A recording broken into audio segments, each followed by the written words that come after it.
तर जसं की तुम्ही मागच्या व्लॉगमध्ये बघितलं, आम्ही गणपतीपुढे आलेलो होतो. तर इथे बाप्पांची छान पहाटे 5 वाजता आरती झालेली होती आणि मग बढियापैकी सनराईज झाल्यावर आम्ही छान बीचवरती गेलो एन्जॉय करायला. खूप मजा आणि मस्ती केली. त्यानंतर नारळ पाणी पिलं आणि इथे आपल्या इकडच्यापेक्षा भरपूर महाग नारळ पाणी होतं आणि मग इथे छान नारळाच्या बागा वगैरेंचा व्ह्यू एन्जॉय केला. त्यानंतर गरमागरम इडलीचा बढियापैकी नाश्ता केला, छान कैरीचं सरबत घेतलं आणि मग तिथून आम्ही निघालो आरेवारी बीचला जायला. आरेवारी बीच हा सगळ्यात सुंदर बीच होता आणि खूप स्वच्छ बीच होता. जास्त गर्दी पण नव्हती इथे आणि इथले व्ह्यू पॉईंट्स, समुद्र इतका सुंदर आणि निळाशार दिसत होता ना. आणि जर तुम्ही जवळही गेले समुद्राच्या तरीही तिथलं पाणी भरपूर क्लिअर होतं.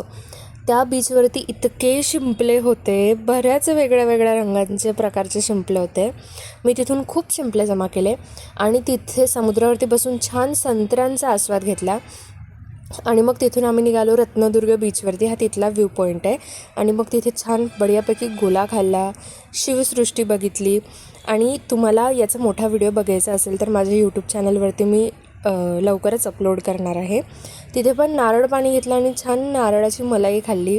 आणि हा भाते बीच आहे. इथे आम्ही सुमारे 6 वाजता पोहोचलेलो होतो, तरीही ऊन भरपूर होती.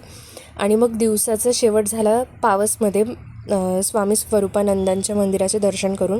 तिथे खिचडीचा असा प्रसाद घेतला थोडासा आणि मग एका खानावळमध्ये येऊन जेवण केलं. धन्यवाद.